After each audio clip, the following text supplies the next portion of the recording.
Hello welcome back to the new reaction video. और अभी जिस वीडियो के ऊपर हम लोग रिएक्ट करने वाले हैं उस वीडियो का टाइटल है Pakistan economy crisis, how Saudi save Pakistan from collapse. From collapse. collapse. अच्छा जी, सऊदीया कैसे पाकिस्तान को बचा रहा है। खैर इस चीज़ से रिलेटेड कुछ खास आइडिया नहीं है क्योंकि सऊदीया के जो प्रिंस थे उन्होंने आना था पाकिस्तान, या शायद आए हैं, एक आध दिन रुके हैं क्योंकि उन्होंने G20 सबमिट में हाँ, जाना था इंडिया। तो खैर इस रियल वीडियो का लिंक आप लोगों को डिस्क्रिप्शन में मिल जाएगा। देखते हैं वीडियो के अंदर क्या है और कैसे पाकिस्तान को बचाने के लिए वो कुछ कर रहे हैं। शायद इस टाइम पे पाकिस्तान हेल्प मांग रहे हैं ना आसपास के आस पड़ोस से, जो जो हेल्प कर दे। तो लेट्स को स्टार्ट करते हैं वीडियो। पाकिस्तान इकोनॉमिक क्राइसिस से बच गया है फॉर नाउ। रीजन है ये इंसान, मोहम्मद बिन सलमान। सऊदी अरेबिया के क्राउन प्रिंस मोहम्मद बिन सलमान ने पाकिस्तान में 25 बिलियन डॉलर्स इन्वेस्ट करने का प्रॉमिस किया है। जुलाई के महीने में सऊदी अरेबिया ने पाकिस्तान की सेंट्रल बैंक में 2 बिलियन डॉलर्स डिपॉजिट किए, जिससे Right. पाकिस्तान के फॉरेक्स रिजर्व्स बढ़े। जिस देश के पास इंपोर्ट बिल चुकाने के पैसे नहीं थे उन्हें एक लाइफलाइन मिली। पाकिस्तान के जनरल मुनीर ने पाकिस्तान की बिजनेस कम्युनिटी को प्रॉमिस किया है कि ऐसे ही वो कतार और कुवैत से भी 25 से 30 बिलियन डॉलर्स लेकर आएंगे। Why did MBS help Pakistan? क्या उनके एक्शन से पाकिस्तान की इकोनॉमी ट्रैक पर आएगी और इससे हमें क्या फर्क पड़ता है? ये है हमारी सीरीज पाकिस्तान एक्सप्लेन, जहां हमने पाकिस्तान की इकोनॉमी को एक इंडियन पर्सपेक्टिव से समझने की कोशिश की है। अगर इस वीडियो से आपको हमारे दोस्त और नेबर को समझने में हेल्प होती है तो प्लीज हमें हमारे सोशल मीडिया चैनल्स पर फॉलो या सब्सक्राइब करना ना भूलिए। Chapter 1, A quick recap। पिछले 2 सालों से पाकिस्तान एक इकोनॉमिक क्राइसिस से गुजर रहा है। पाकिस्तान में इन्फ्लेशन 30% था, पिछले 50 सालों में सबसे हाईएस्ट। लोग खाने के लिए एक दूसरे से लड़ रहे थे, आटा खरीदने के लिए ट्रक्स के पीछे दौड़ रहे थे। एक समय ऐसा भी था जब पाकिस्तान के पास सिर्फ अगले 30 दिनों के इंपोर्ट्स के पैसे थे। उसके बाद दी एंड। अफगानिस्तान को छोड़कर पाकिस्तान पूरे सबकॉन्टिनेंट की वर्स्ट इकोनॉमी बन चुका था। ह्यूमन डेवलपमेंट इंडेक्स देश के 3 फैक्टर्स को स्टडी करता है, हेल्थ, नॉलेज और स्टैंडर्ड ऑफ लिविंग, जिसमें 191 देशों में से पाकिस्तान की रैंकिंग थी 161। यानी पाकिस्तान ह्यूमन डेवलपमेंट इंडेक्स में लोएस्ट 35 देशों में से एक बन चुका था। और ऐसे समय पाकिस्तान के सारे दोस्तों ने पाकिस्तान को मदद करने से इनकार कर दिया था। इसमें IMF, UAE, यहाँ तक चाइना भी शामिल था। पाकिस्तान पिछले 75 इयर्स में 20 चाइना दोस्तों में नहीं आता, चाइना सिर्फ इन्वेस्टर है। चाइना को जहाँ पे पाकिस्तान में अच्छी जगह लगती है, जहाँ से उसको लगता है कि जितने पैसे वो लगा रहा है उन्हीं दिनों के अंदर, उसी टाइम के अंदर, उसी साल के अंदर उसको रिटर्न हो रहा है तो वो लगा रहा है। अभी भी वो CPEC के ऊपर जितना पैसा लगा रहा है उसका उसको रिटर्न हो रहा है, वो अपना काम निकाल रहा है। उसके अलावा उसकी कोई दोस्ती नहीं है पाकिस्तान के साथ। टाइम्स IMF से मदद ले चुका है। पाकिस्तान की इकोनॉमी एक इंटरेस्टिंग इकोनॉमी है क्योंकि वो एक एड बेस्ड इकोनॉमी बन चुकी है। चलिए नंबर्स देखते हैं। पाकिस्तान के टोटल बजट में से 5,54,000 करोड़ एक्सटर्नल रिसीट्स हैं, यानी उनके टोटल बजट का 32% हिस्सा बाहर से आता है, लोन के तौर पर या फिर मदद के तौर पर। लेकिन कोई भी फ्री में किसी दूसरे देश को मदद क्यों करेगा? वो देश इस लोन पर इंटरेस्ट चार्ज करता है। पाकिस्तान हर साल अपने बजट का 28.5% हिस्सा इसी लोन के रीपेमेंट में खर्च करता है। क्या आपको पाकिस्तान का प्रॉब्लम समझ आ रहा है? हर साल पाकिस्तान अपने टोटल इनकम में से 32% इनकम लोन के तौर पर कमाता है और हर साल उसी लोन के रीपेमेंट में 28.5% खर्च भी कर देता है। यानी जिस रीजन के लिए, फ्लड रिलीफ के लिए, रोड्स बनाने के लिए या एजुकेशन के लिए लोन लिया जा रहा है, उसके लिए उनके पास चंद पैसे ही इनमें से किसी एक चीज़ के लिए भी लोन नहीं लिया जाता। ये सारा का सारा पॉलिटिशियंस और हमारे कुछ ऐसे इदारे हैं जिनकी जेबों में जाता है ये सारा पैसा। बचते हैं। पाकिस्तान एक लोन vicious ले cycle तो में लेते हैं अटक लेकिन चुका हम है, इन्वेस्ट जिसे नहीं हमने करते इस उस वीडियो चीज में एक्सप्लेन किया है। इस साइकिल को तोड़े बगैर किसी भी लेवल का पैसा पाकिस्तान की प्रॉब्लम्स को नहीं सुलझा सकता, और ये पूरी दुनिया को पता है सिवाय इस इंसान के, MBS। चैप्टर 2, पाकिस्तान का मसीहा। बात है 2019 की, जब MBS पाकिस्तान आए और उन्होंने 21 बिलियन डॉलर्स के MOU साइन। लेकिन जिस टाइम पे इमरान खान था उस टाइम पे इस बंदे ने यही कहा था कि मुझे एक तरह का अपना सफ़ीर समझ लो, कि मतलब मैं एक कंट्री के अंदर बैठा हुआ आप लोगों के लिए ही सऊदीया में बैठ के आप लोगों के लिए काम करूँगा। ये बेसिकली इमरान खान की पर्सनैलिटी से भी और इमरान खान के कामों से भी इंस्पायर था। क्योंकि इमरान खान के दौर में जो काम हो रहे थे और जिस तरीके से सारे कामों को लेके ये गवर्नमेंट चल रही थी, अगर उसी तरह इसको चलने दिया जाता तो इस टाइम पे पाकिस्तान पाकिस्तान 6% की 6% के हिसाब से ग्रोथ पाकिस्तान की बढ़ रही थी, अच्छी थी, तो ग्रो कर रहा था, बट बीच में आ गया, फिर चुल मचती है हमारे, तो किसी प्राइम मिनिस्टर को पूरा टेन्योर तो करने नहीं देना, तो वो प्रॉब्लम भी आती है। जिसमें से $12 बिलियन से एक पेट्रोकेमिकल कॉम्प्लेक्स बनने वाला था। कहाँ पर? हाँ, ग्वादर, ग्वादर। बलूचिस्तान में। तब इमरान खान प्राइम मिनिस्टर हुआ करते थे और Shah Mahmood Qureshi foreign affairs minister. Foreign लेकिन मिनिस्टर। एक गलती की वजह से ये डील फेल हो गई। 2020 में पाकिस्तान ने OIC यानी ऑर्गेनाइजेशन ऑफ इस्लामिक कंट्रीज को क्रिटिसाइज करना स्टार्ट किया। रीजन क्योंकि उन्होंने कश्मीर मुद्दे पर पाकिस्तान का साथ नहीं दिया। ये 57 ऐसे मुस्लिम मेजॉरिटी देशों का संगठन है जिससे सऊदी अरेबिया लीड करता है।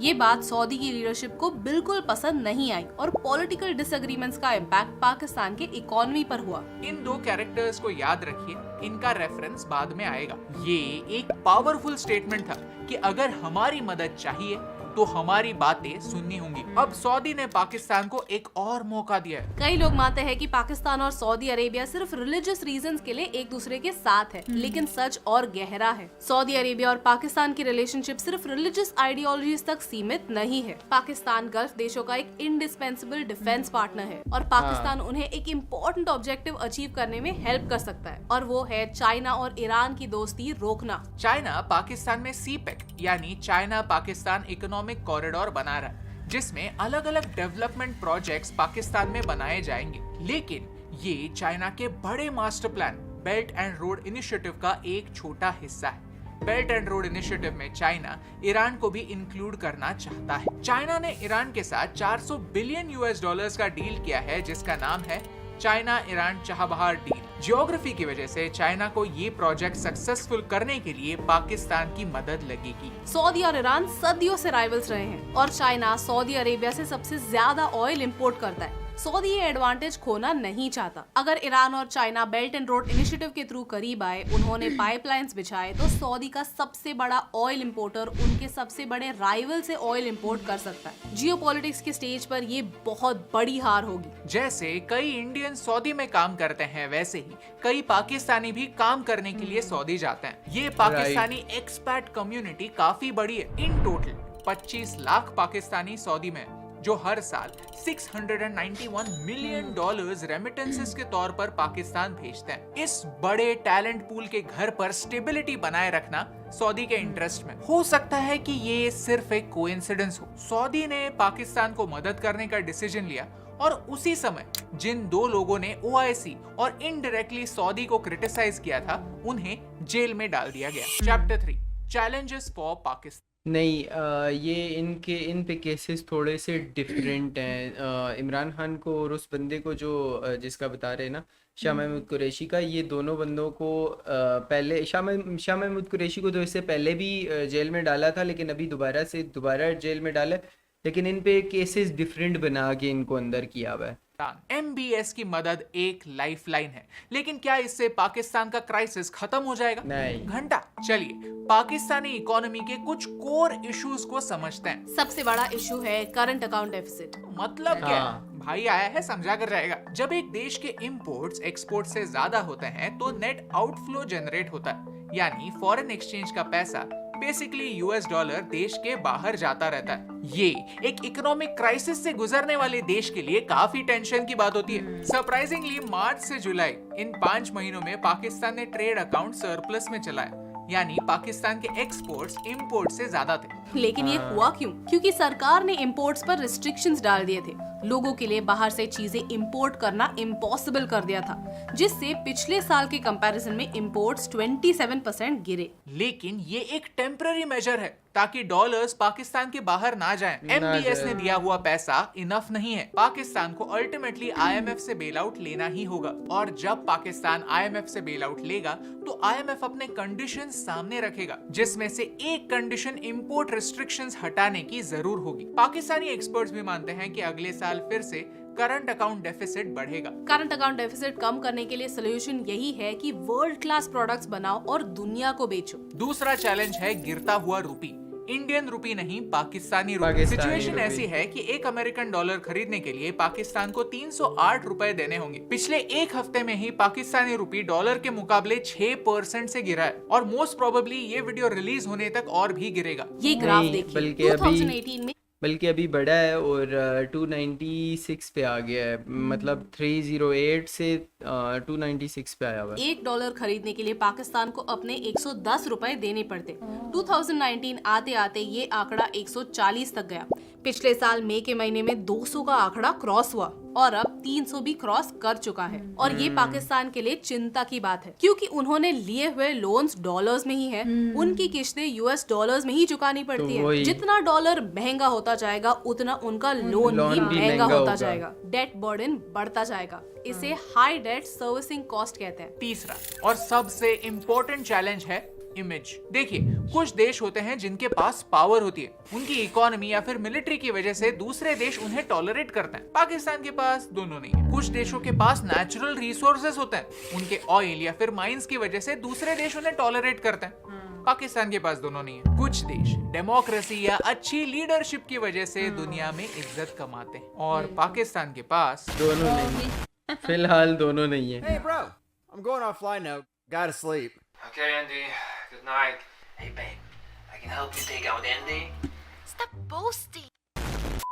इस वीडियो पर हमने पिछले महीने काम शुरू किया और वीडियो का काम खत्म होते होते पाकिस्तान की लीडरशिप बदल चुकी थी। हमें एक वीडियो बनाते हुए भी सर्टेनिटी नहीं होती कि थंबनेल पर किस लीडर का फोटो होना चाहिए, तो इन्वेस्टर्स को सर्टेनिटी कहां से आएगी? ये सारे इश्यूज पाकिस्तान के कोर इश्यूज हैं जिन पर काम किए बगैर सारे सॉल्यूशंस सिर्फ बैंडेड सॉल्यूशंस होंगे। Chapter 4, is there hope? As an Indian बहुत सच बताऊं तो हमें खुद नहीं पता होता। हम लोग सुबह सो के उठते हैं तो हमारा प्राइम मिनिस्टर अलग होता है, हमारे किसी बड़े इदारे का कोई चीफ अलग होता है, पता ही नहीं चलता। कोई नादरा का हमारा नेशनल आइडेंटिटी कार्ड है, उसका कोई चेयरमैन अलग बना हुआ होता है, उसका सीईओ कोई और आ जाता है। मतलब सब कुछ चेंज हुआ होता है। सो के उठो हमें भी नहीं समझ आती। सारे लोग ऐसे होंगे जिन्हें पाकिस्तान की हालत को देखकर मजा आ रहा होगा, लेकिन पाकिस्तान में स्टेबिलिटी होना हमारे लिए भी फायदेमंद है। क्योंकि जब पड़ोस में आग लगती है तो धुआं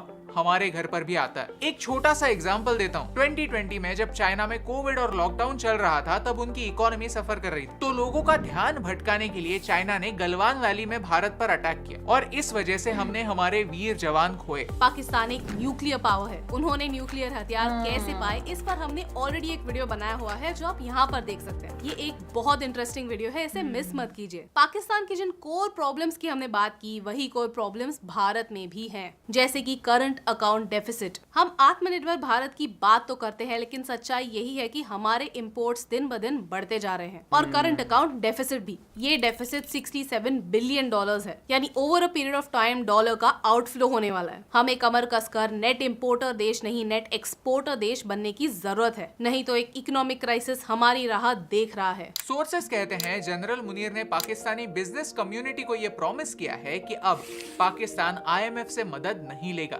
क्योंकि आईएमएफ के बेल आउट पैकेजेस काफी रिस्ट्रिक्शंस के साथ आते हैं और उन्हें कैसे इस्तेमाल करना है ये पाकिस्तान के हाथ में नहीं होता। ये स्टेटमेंट अगर सच है तो काफी डेंजरस है, क्योंकि हम ये जानते हैं कि 2022 में पाकिस्तान में जो फ्लड्स आए थे उसके रिलीफ के तौर पर पाकिस्तान को $9 बिलियन मिले थे, लेकिन ऑन ग्राउंड ये पैसा विक्टिम्स तक नहीं पहुंचा। Savings equal to income minus expenses formula काफी सिंपल है, लेकिन यही फॉर्मूला बड़े बड़े इकोनॉमिस्ट भी नहीं समझ पाते। पाकिस्तान आज भी अपनी मिलिट्री स्पेंडिंग बढ़ा रहा है। हर साल कुछ 1.5 लाख करोड़ मिलिट्री पर खर्च होता है। पाकिस्तान का 40% पैसा सिर्फ मिलिट्री एक्सपेंसेस में और लोन के हफ्ते चुकाने में निकल जाता है। एजुकेशन, इंफ्रास्ट्रक्चर, एम्प्लॉयमेंट, इनके लिए कुछ पैसा बचता ही नहीं है। यही पाकिस्तान की सैड रियलिटी है। पाकिस्तान की जनता को यही होप करनी चाहिए कि आने वाली मदद सही काम के लिए यूज हो, नहीं तो कल उठकर पता चलेगा कि आए हुए सारे पैसे इंडिया पाकिस्तान मैच के 50 लाख के टिकट खरीदने में खर्च हो गए और इकोनॉमी को ट्रैक पर लाने में स्पेंड हुआ ठेंगा। अगर आपको इस वीडियो से यार लास्ट में एक बहुत मज़े की सबक आमूज़ बात थी कि हमें होप करनी चाहिए कि जो हमारे पास पैसा आए वो किसी सही जगह पे लगे। सच बताऊं तो मैं ये चाहता हूँ किसी से एड लेनी ही नहीं चाहिए पाकिस्तान को। और एड के बगैर फिलहाल इस हाँ, तरीके के गुजारा भी तो हालात नहीं है हैं। ना। हाँ, फिलहाल हालात इस तरह के हैं कि ये चीज़ें स्टेबल नहीं हो रही। बिल्कुल। बट सबसे बड़ा पाकिस्तान का इशू ये है कि किसी भी एक बंदे को या किसी एक प्रॉपर पार्टी को, जिस तरह बीजेपी है, बीजेपी अब 10 साल से वहां पर काम कर रही है और अच्छे काम कर रही है। देखो उनके कुछ ना कुछ बुरे काम शायद लोगों को लगते हों, कुछ लोगों को लगते हों कि वो इनके हक में काम नहीं है। नहीं कर जिस तरह आर्टिकल 370 पाकिस्तान भी उसके अगेंस्ट था, कश्मीर से हटाने पे। तो इस तरह के जो चीज़ें हैं कुछ लोगों को नहीं सही लग रही होती, लेकिन उनसे जो वहाँ के लोगों को फ़ायदा हो रहा था आप उनसे पूछोगे तो उनको तब पता चलता है। बट पाकिस्तान के अंदर ये है कि पाकिस्तान के अंदर आज तक किसी भी गवर्नमेंट को पूरे 5 साल गुजारने ही नहीं दिए गए। मतलब किसी एक इंसान को, जिस तरीके से एक गवर्नमेंट है, इमरान खान की गवर्नमेंट है, नवाज शरीफ की गवर्नमेंट है, शहबाज शरीफ तो चलो ये फजूल का बंदा बीच में आ गया था, बेनजीर की हो गई। तो इस तरीके से ज़ियाउल जो हक भी, था। ज़ियाउल हक तो डिक्टेटर था ना। तो जो बंदा भी इस तरीके से आता है उसको अगर उसका पूरा टाइम करना दिया जाए ना तो फिर समझ आती है कि वो बंदे ने मुल्क के लिए काम किया या क्या नहीं। किया? इसी तरीके से हम लोग, मैं इसीलिए खुश होता हूँ कि यार इंडिया को एक बहुत अच्छा हाँ, इंसान बहुत मिला है, अच्छा मोदी, जिसने कंट्री को अभी पूरा का पूरा पूरा बदल के चेंज रख करके दिया। रख दिया, देखो माशाल्लाह, उसको बहुत टाइम मिला है ना, हाँ, उसके टाइम मिला है। अब वो जिस तरीके से वो चाहते हैं उस तरीके से काम भी करते हैं, उसके नीचे काम करने वाले लोग उसकी मानते भी हैं। मानते भी। यहाँ पर हमारा प्राइम मिनिस्टर ऑर्डर और देता है, दूसरा निचला नीचे वाले तबका वो जरा वो सुनते खुश ही नहीं होता है। भाई हम क्यों सुने, हमारी मर्जी। मतलब ये हाँ, पाकिस्तान के अंदर ये चल रहा है। तो खैर अल्लाह करे आने वाला टाइम अच्छा हो पाकिस्तान के लिए। हाँ, और हम तो ये भी कहते हैं कि टाइम भी अच्छा हो, हमारे आसपास के जितने भी कंट्रीज हैं उन सब के साथ रिलेशंस भी अच्छे हों। रिलेशंस भी अच्छे हों। तो खैर वीडियो और इंटरेस्टिंग थी, मज़े की थी। आप लोगों को कैसी लगी और आप लोगों का क्या ओपिनियन है इससे रिलेटेड, लाजिम कमेंट्स के अंदर बताना है। हम लोग मिलते हैं एक और वीडियो के साथ, तब तक के लिए अल्लाह हाफिज़। Bye bye.